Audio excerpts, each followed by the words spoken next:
All right, I wanted to add a couple more things. First thing, I realized in the video I looked like I was wearing like a hair thing, like those guys who wear like man buns. I don't do that. It's just these glasses that make me look like I eat Doritos, and I'm a big fan of Cheetos and Mountain Dew, extreme artificial colors. So, oh yeah, I wanted to say I didn't follow through on a couple ideas. I sometimes start a thought and then I just go off into something else. But the example I used about going to school and that experience I had, and I think a lot of youth have this too, this restlessness, like there's this collective seeming pressure from society to figure things out, make a plan, which if you follow the steps of letting that go and seeing what comes your way, in retrospect, everything will look like you almost had a plan you didn't, because as you follow the steps one after the next, you're in the moment with God, and then you don't know what He's got in store for you, and it's a cleaner way to live. You don't play God and judge yourself, and I swear you'll just see what the right thing to do is, and virtues will be developed, because if you have real love and you don't judge, it's going to lead to that. But we are too scared to let it go. I certainly was. I just had this fear, if I don't do something, then all the bad things will happen. In fact, simplify everything,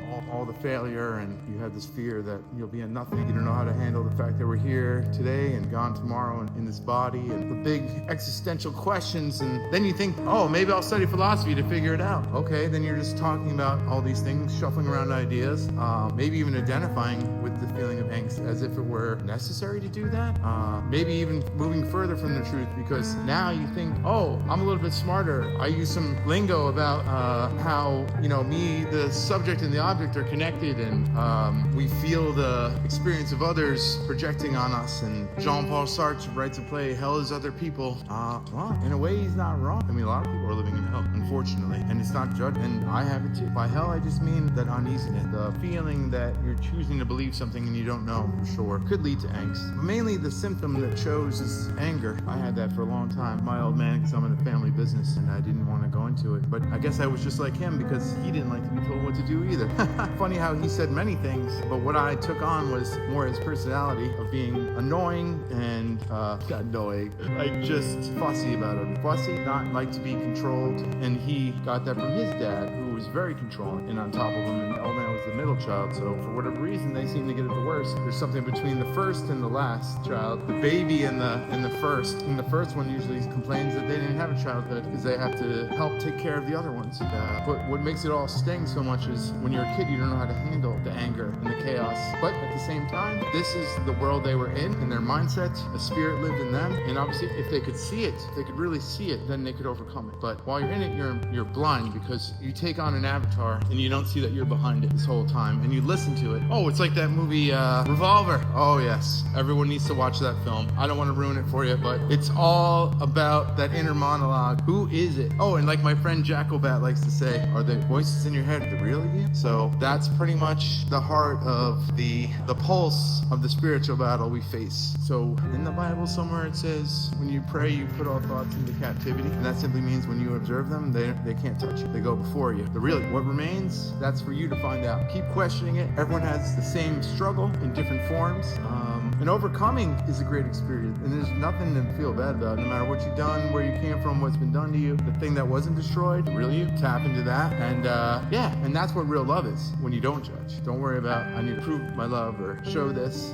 Those things will have kindness, generosity, but it will just feel right. Oh, maybe this is like Pinocchio. Always let your conscience be your guide. The conscience being maybe the Holy Spirit. Maybe use a different word for what I'm talking about. Don't get caught up in dogma. This is all what being born again of spirit is about. You don't have to go through all the hoopla. And by the way, no matter who's around you, you won't have hate for them, no matter what they're doing. And that's something we lack in this country. It's frustrating. Oh, we're frustrated. We're outraged. It's all act, but don't be mad at doing it. Understand that you've been an actor yourself, especially when you feel the pressure.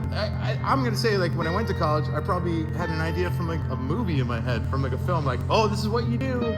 You go have fun, and like all the cliches and all the cultural dreams they put in our head, expectations. And even your parents are being like, oh, vicariously living through like what your experience will be. That is the pressure to be like, I'm a failure. You say that, or you say, I'm so disappointed, or like, I don't know, just think about all the examples in your life where I feel like, you do.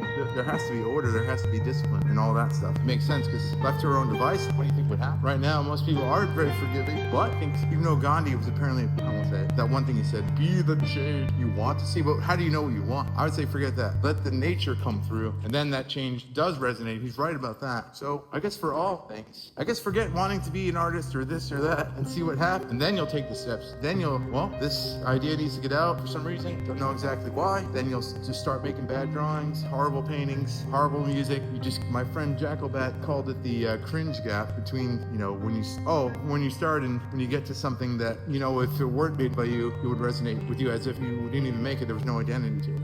And then also, my old friend I grew up with, he's a military guy, but he always says these awesome slogans like, you don't have to be great to start, but you have to start to be great. I love that one. Anyway, tap into it, the moment. The news will come on, whatever it is, fine. My country is falling apart. It might be kind of true, but what is the sense of living in fear now? And you're gonna lead to the natural path that you want. I mean, yeah, have a garden, appreciate our natural relationship, the world. I think there's lots of logic and sense about food we eat and how it knows how to heal us and frequencies. So all this, some of it's just new age gobbledygook, but I think if you just are able to observe, you let go of all those thoughts and preconceived notions, you might observe different dynamics of our relationship in the world, to things, to even crystals, copper. There's something very fascinating about all that stuff. And I believe it's true, and I feel it too with food. So it's like something you get messages sent to you, but your gut, when you spend time settling your mind and be in that stillness with God, there's some sort of pull.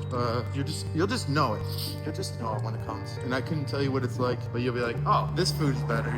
You'll try fasting. Don't talk about it. Just do it. See about your desire when you're not eating. Oh, what's pulling you? Like, wait a minute. What is that based on? Is it fuel for my body, or is it some sort of desire machine inside me, sort of acting like a homunculus, pulling the levers, and you're acting without knowing you're acting on things you don't know where they came from, because you try to trace back the origin of cultural things, and wow, it can only get you so far. I think the simpler explanation is spiritual reality. Two guiding forces, one trying to keep you out of perfect peace in the kingdom within, and the other one who just will allow you to see and wants you to be there with him, but he'll let you identify with the world and make that your God. So I was going to add only a few thoughts, but apparently I don't do anything I'm going to say I'm going to do. So I'm going to end it here. And I hope my explaining this might get some people to question their beliefs and know thyself and test it out. And anybody who does it, let me know what you think or what your experience is. And I highly recommend just checking out Jesse Lee Peterson's channel. I'm coming from the school of that thought, but I don't know if it's a school. I just think I haven't